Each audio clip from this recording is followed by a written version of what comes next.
coming up on See Hear Love. Would you say that you're addicted to your phone, honestly? And then maybe how do you know? How would you even decide if you're addicted to your phone? What do you think? So the iPhone has like the screen time thing. Yeah. Do you guys have that on? Yeah. Oh my gosh, I feel so bad about myself sometimes. I remember this is like, oh, I feel so bad about this. One day, like during COVID, I was on my phone for like 14 hours, which is so long. Yeah.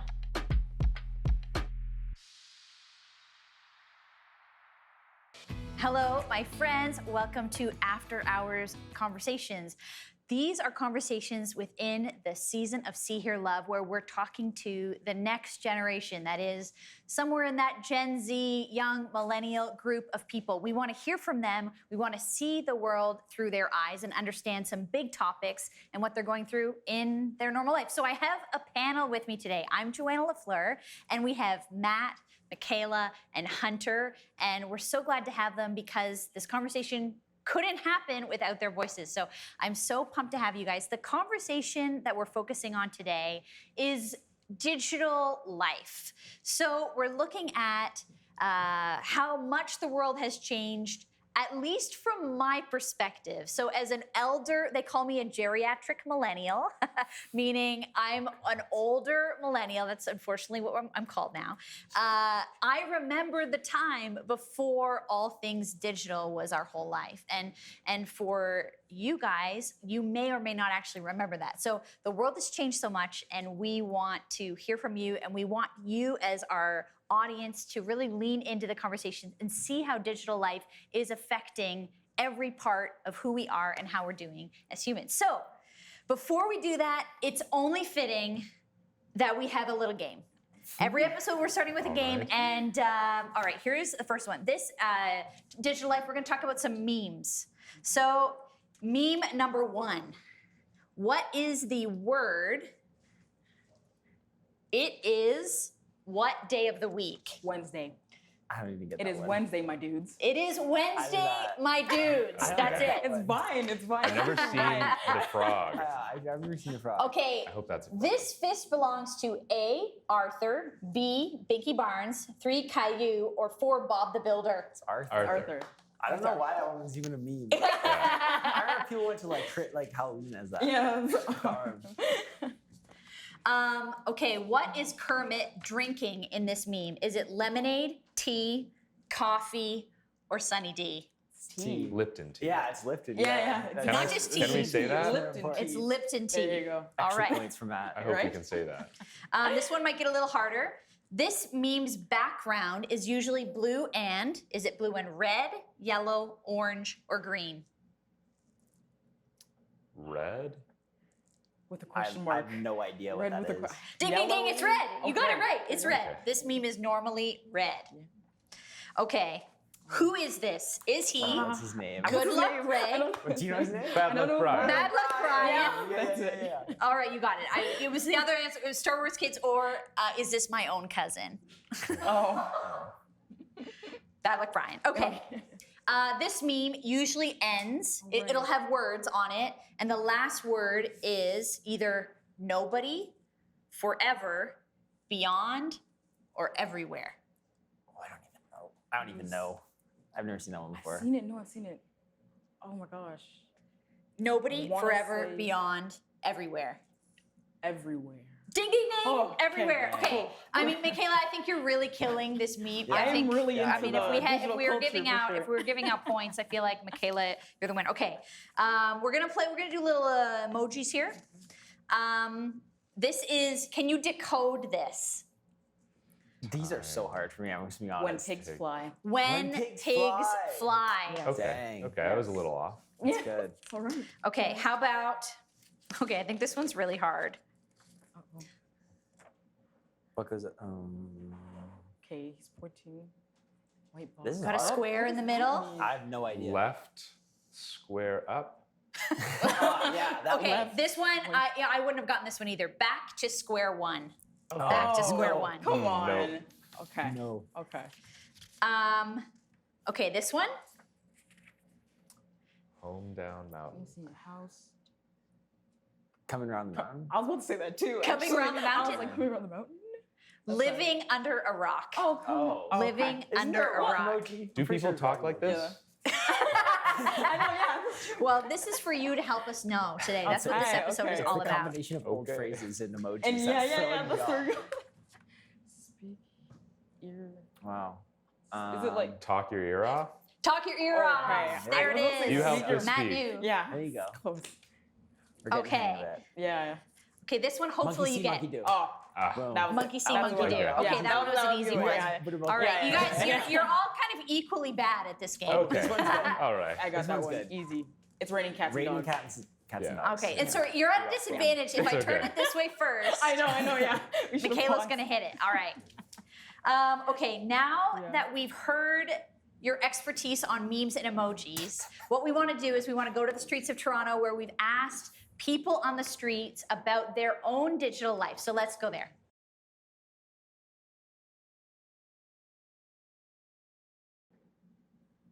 We are back with our next gen panel.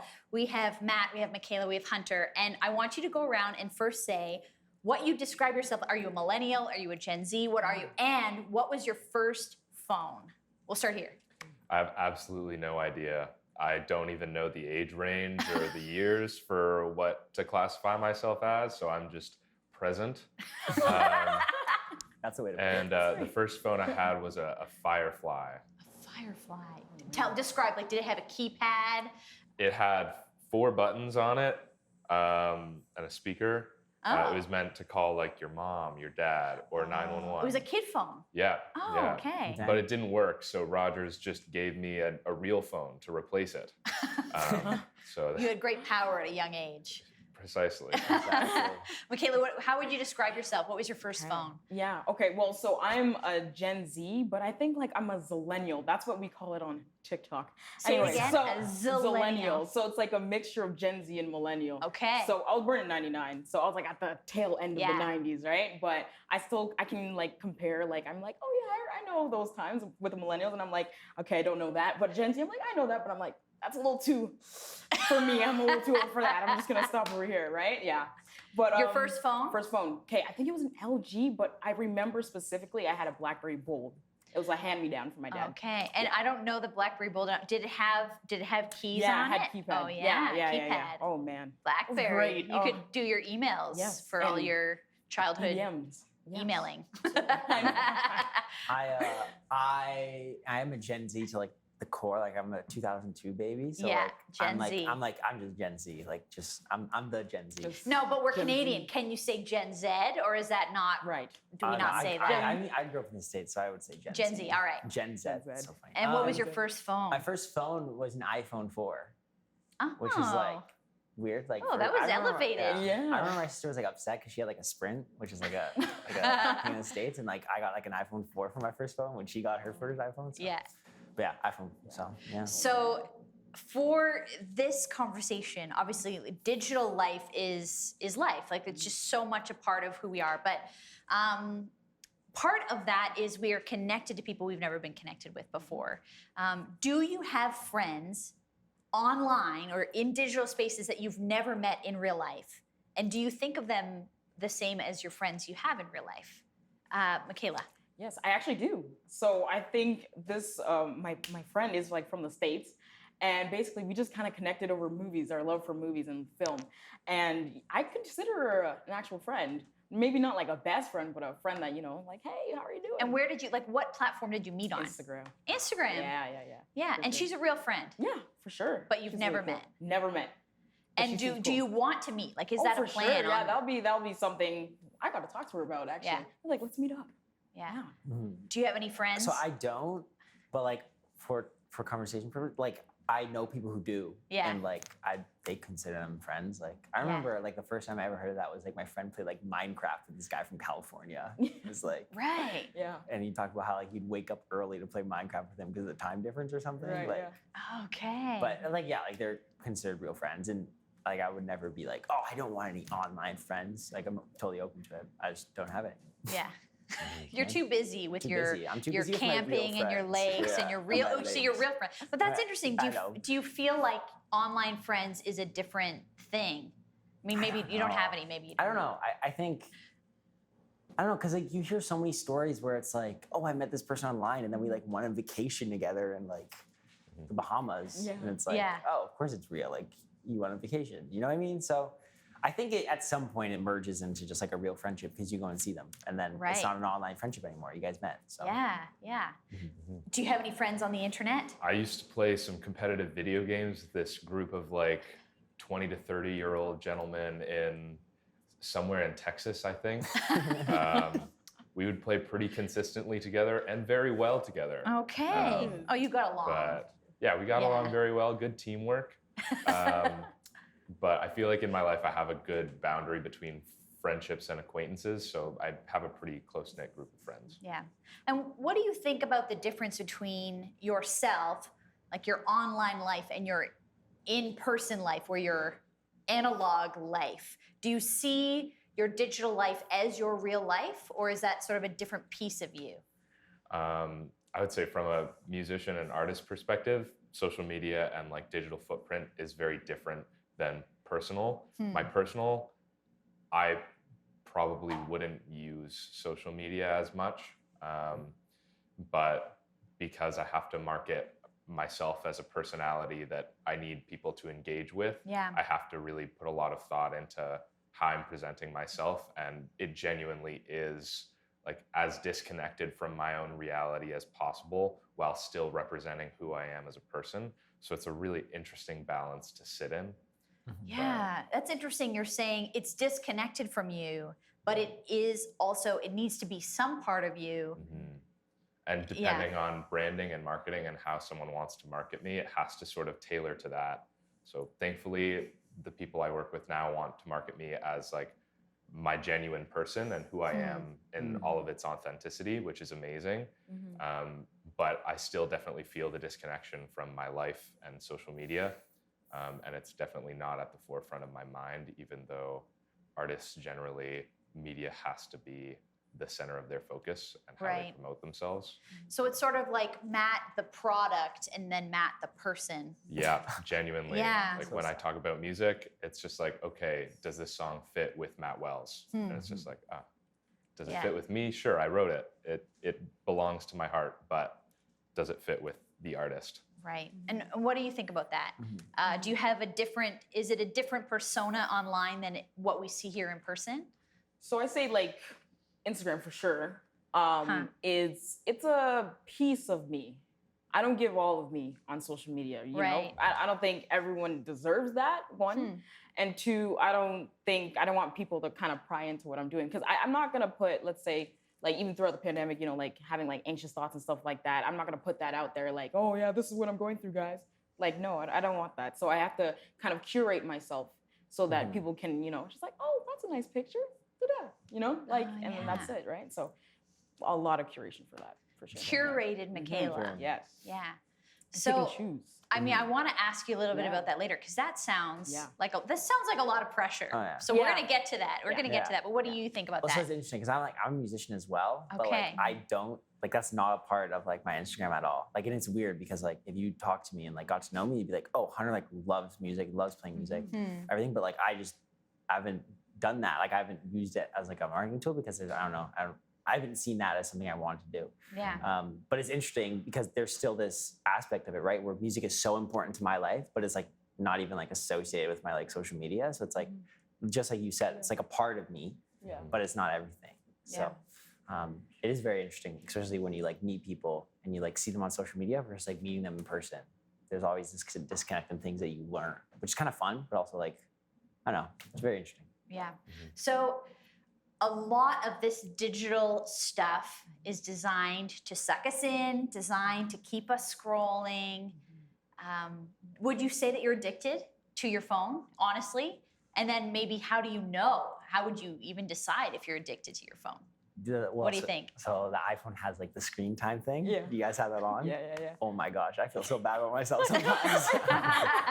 I remember this is like, oh, I feel so bad about this. One day, like during COVID, I was on my phone for like 14 hours, which is so long. Yeah. But like it hasn't been close to that since, right? Wow. Like, but Yeah, I think there's the screen time thing is nice because you can really check yourself, and it sends you every week like, oh, your average time this week, and you'd be like, hey, like next week I want to be down a little bit.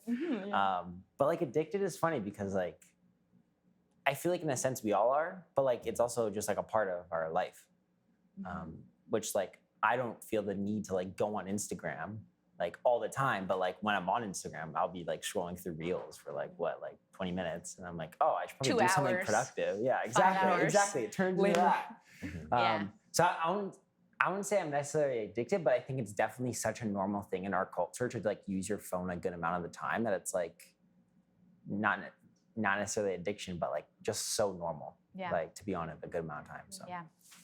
Would you say you're addicted? It's a good question. I would say my frequency of posting has to be more regular in order to have engagement, because Instagram's algorithm favors you if you post more, so it'll show you to more people if you're consistent with posting stories and all that.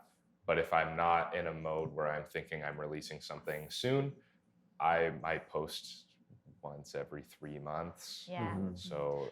But are you on, besides posting, do you feel like you're mindless scrolling, or you feel like you got a good relationship with your phone? I think I have a good relationship. I'm at least self-aware of like when I'm going to it in order to disconnect from what's going on in my life. But generally speaking, I try to watch my screen time and make sure that I'm using it in productive ways, whether it be communicating with friends and family, or like using the Bible app and going through some Bible plans and stuff like that, trying to make sure that the social media bar isn't like super high comparative to the productivity bar. Right. Mikayla, you addicted? Okay. So personally, I am self-aware as well, right? But sometimes I can tell when I'm getting addicted, and I'm like, whoa, I'm scrolling too much. I gotta put my phone down, or I need to take a break, because even just like mindlessly scrolling, I'm just like, I need to focus on the things at hand. Like I have stuff in front of me, and I'm not even focusing on that. Like this isn't real life. It's not real, right? It's curated. Everybody is curating in one way or another, right? And so when you become like addicted to that, you have to take breaks and pauses for sure. Like I have to do that. All right, speaking of breaks and pauses, we're gonna take a break. We'll be back in a few minutes. Hey there, I hope that you have been enjoying this episode of After Hours and that this conversation has been exciting, that it's been challenging to you. My name is Calvin, and I'm the Creative and Young Adult Director at the City Church of Mississauga, and I have a Bible thought for you today. In my Bible, it's titled, Wisdom is Supreme, and it comes out of Proverbs chapter 4. We're going to start at verse 5. Now, but before we do that, we have to take a look at who wrote this. Who wrote this was Solomon. Solomon was a great king, full of wisdom, more wise than any man, it is believed, and it has been said. And he is remembering the words that his father gave him, King David, who we all know, the giant slayer. And he's passed these on to his people, and through the preservation of Scripture, it has landed in our laps. And this is how it reads. Get wisdom, get understanding. Do not forget my words or swerve from them. Do not forsake wisdom, and she will protect you. Love her, and she will watch over you. Wisdom is supreme, therefore get wisdom. Though it costs you all that you have, get understanding. What Solomon isn't saying is, go get more books. What he isn't saying is, subscribe to more newsletters and podcasts. What he's not saying is follow this person or follow that person. What he's actually saying is find God and see what God is saying. You see, God is the one who gives us wisdom that goes far beyond our understanding, Scripture says. See, it's God that actually can hold us and navigate us through the here and the there, the ups and the downs. And then when we look at the world and we weigh the different thoughts and opinions and agendas and the here, the there's, the ups and the downs, the lows and the highs, wherever we find ourselves, there's always going to be a voice and there's always going to be an opinion, including the one that looks and sounds like us and sounds like us. Yes, us. And in navigating technology and social media and opinions and platforms, I think that it is so very essential that we get to know God's voice, what he said back then, what he's saying now, and what difference it makes into the things that we see, that we consume, that we are navigating away from or towards. Friends, get wisdom. It is supreme. And make all the room and make all the effort to declutter your life in a way that God could speak so clearly to who he has called you and he has called you to be in these times, good or bad, locked down or open, here or there, high or low. He loves you, he knows you, and he's calling to you. Seek wisdom. We are back here with the panel of Matt, Mikayla, Hunter, who are maybe Gen Z, Zennial, or present. And we're talking about our digital life. And so there's this quote that we've probably heard before that's something like, online or on social media, we're judging our behind the scenes, our real life, with somebody else's highlight reel. How much do you think that's true for you? And how do you kind of fight against that in your own life? We'll start with you.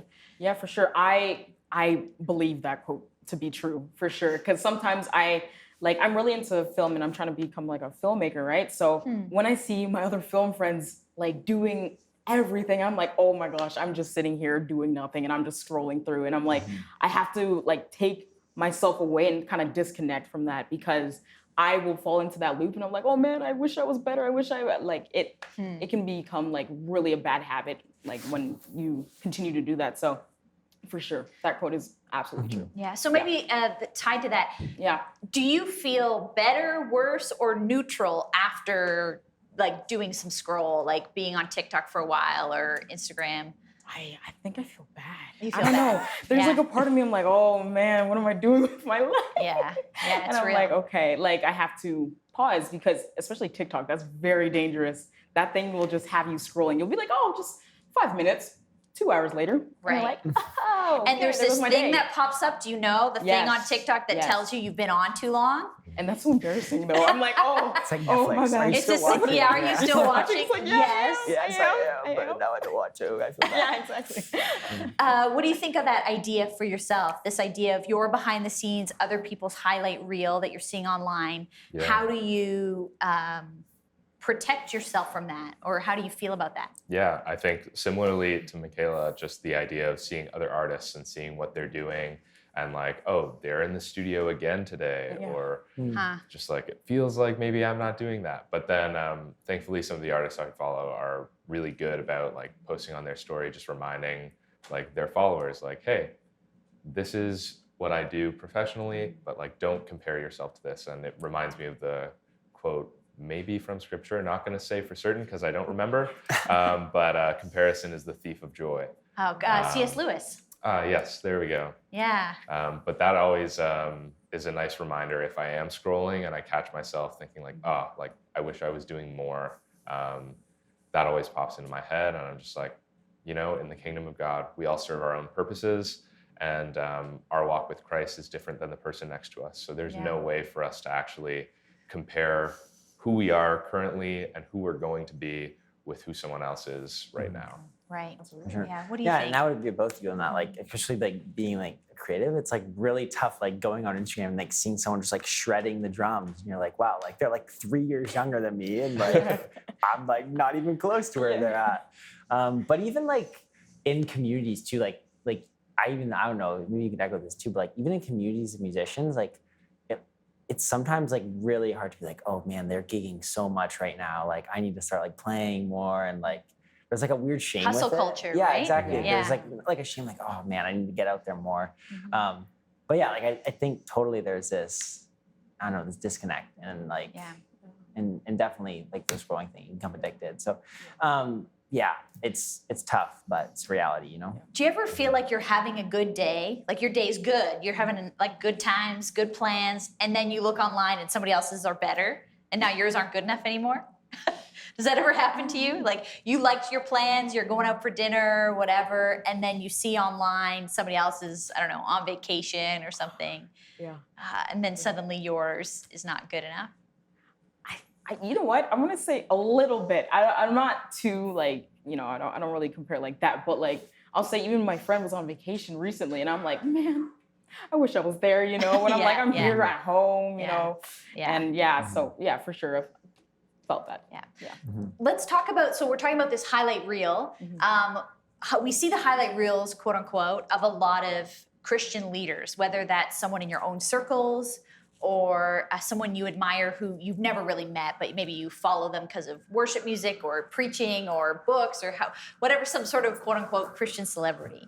I want to talk about if you have expectations for Christian leaders and how they use social media. And maybe you can talk about like when you've seen that break, like, oh, they didn't meet your expectation, or like there's something cringy that you saw a Christian leader do because they didn't meet how you think a Christian should represent themselves. Do you have something to say about that? I think so. What I expect from Christian leaders, I do expect, kind of that very clean, I don't want to see any like drinking or anything or any smoking or anything like that or any cursing at all. Like I just want it to be like, Word of God really, and just bringing people in, because I'm not going to lie, like if I see like a Christian leader doing that, I'm like, is it okay to do that? Right. And then I'm thinking to myself, I'm like, that's not really what Scripture says. I shouldn't be doing that. Why am I having this person, in like kind of like involved in my life in a way, right? Because they're on your phone, right? So, but for sure, it's just like it's a hard line, for them for sure. Yeah. What do you think, Matt?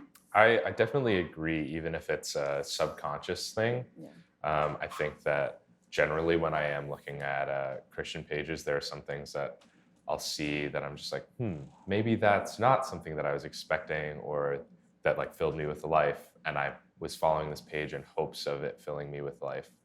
So I think there is that subconscious expectation. And also scripturally, we're told that church leaders are held to a higher standard.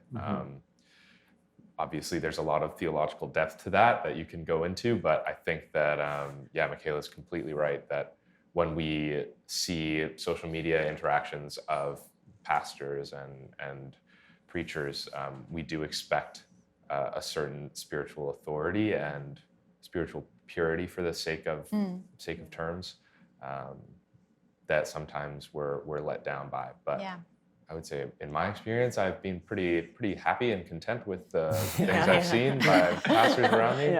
Yeah. Well, like I think something I'm always brought to like with this conversation is like, which is like it's kind of like what it's taught me is like try to live your life like a ministry that can't be discredited for any reason. And like especially like when it comes to like our online platforms, it's like if someone is like, I don't know, let's say like one of us youth pastor, like you're a small group leader, is someone gonna like we said we have permanency on the internet, right? Like is something gonna happen in the future where one of my like I'm mentoring someone and they're gonna like look at my like past online stuff and they'll be like, whoa, like that's not the person I know. And so it kind of goes as a disconnection of like who we are as a person and how we're representing ourselves like as people, but also how we're representing God.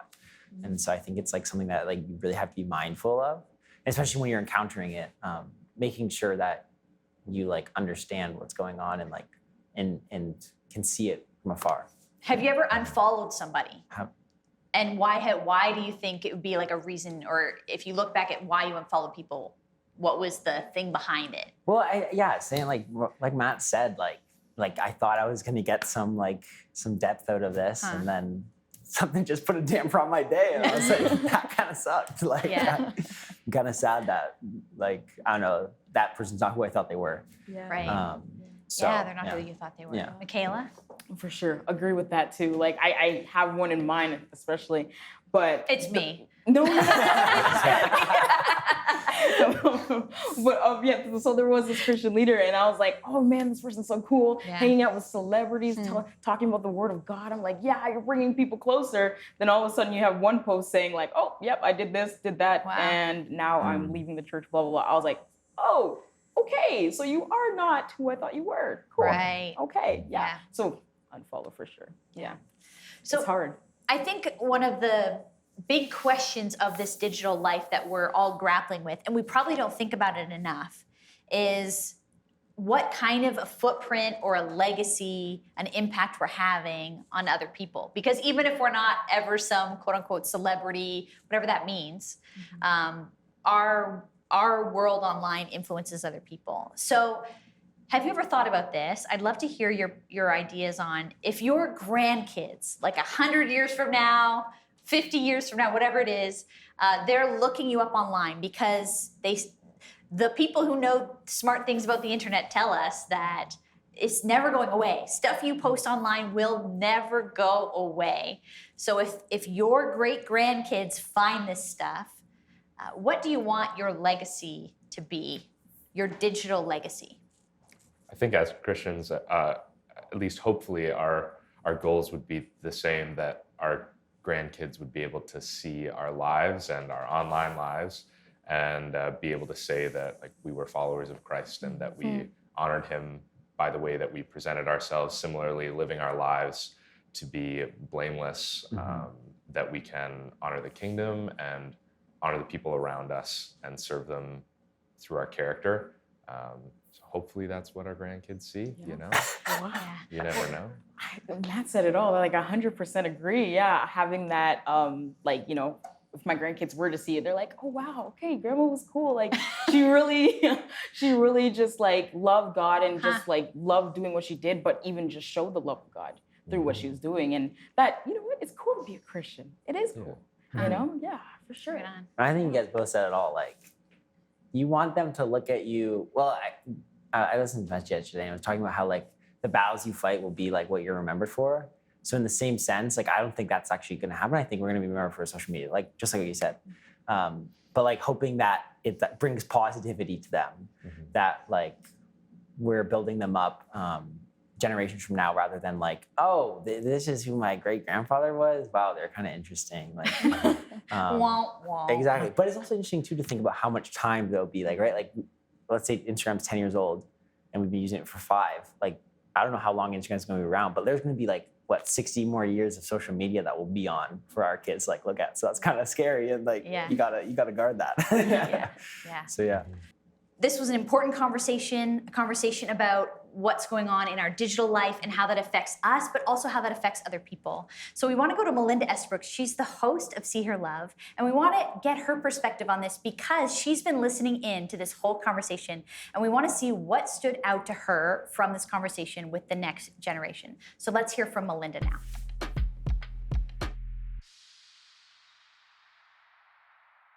Joe, how are you doing? Well, I love this conversation. I know you do. Digital. It's my world. Word Made Digital. That's and it. Digital. Of course, you brought this topic up, and it Yes. didn't surprise me when you're like, Mel, this is a topic we want. It's huge. It's our whole life. And I learned a lot. You know what was fascinating? I was so glad that you asked about online friendships, because I'll be honest, I actually didn't, until I heard this conversation, think that you could actually have a relationship and friendship online without meeting the person. Like a real one. Yeah, because you know my son's 17, and one of his best friends is in Lithuania, based on his video gaming. But he says legitimately that's his best friend, and not as a great bonus mom, I think I laughed and said, "There's no way he can be your best friend." Yeah. So I was like excited to hear this, because listening to Mikayla and Hunter and Matt, I was like, oh, you can. It's a different kind of like relationships, a different kind of connection. And especially because they live in the digital world, it totally makes sense. Yeah. And Nathan's probably like, finally, Melinda, you get me. Because I didn't get it. Yeah. I didn't get that you could do that. Well, and this other thing that I thought was really interesting that I think we should talk about, because it's you, is this Christian leader online and what they're looking for from you. Yeah, I had that start. And I thought that was fascinating, because they all said, I mean, you know, Mikayla was really like, no cursing, no smoking, no drinking. Yeah. And, you know, Hunter and Matt were like a higher standard, living so you can't be discredited. That was big. And I think that really gave me a moment of pause where I was like, okay, I literally checked my Instagram and Facebook to see what I was putting out there. And then it said, there is a responsibility for me in my, you know, role of media and influence and leadership. What am I putting out there? How am I representing myself? And if a young person was looking at my life, would they think it's great? Would they think I'm bragging? Would they think, that's a little iffy? And so it just was a good check for me that it's like young people are watching, and they're watching on social, and how am I being responsible with it? And on the other side, I thought, because they're watching, what kind of information and content am I putting out? Is it hopeful? Is it encouraging? Is it motivational? Is it honest? Because it sounds like with this conversation too, they're like, we want people who are honest and real, sharing their lives. Yeah. Mel, I love what you're learning. I know, it's and great. what we're both listening to as I'm learning alongside you. It's just a great conversation. Thank you, Jo. Keep it up. And, I think this is a real call out for Gen Xers and boomers to really pray for this generation as they navigate, the difficulties of social media and digital, all these sort of extra pressures they have, but just praying for them for discernment, thoughtfulness, safety. As they lead us in digital. Exactly, in digital, those things. So I know that we can learn from them, they can learn from us. That's so it. Thanks for a great conversation.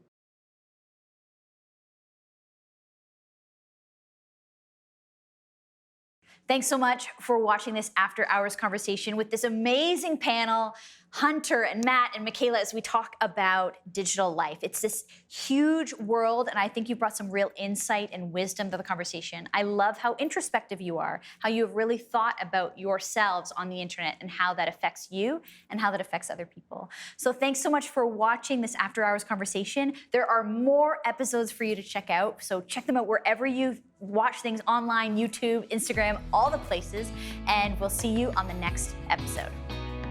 See Hear Love thanks our partners who make this show possible.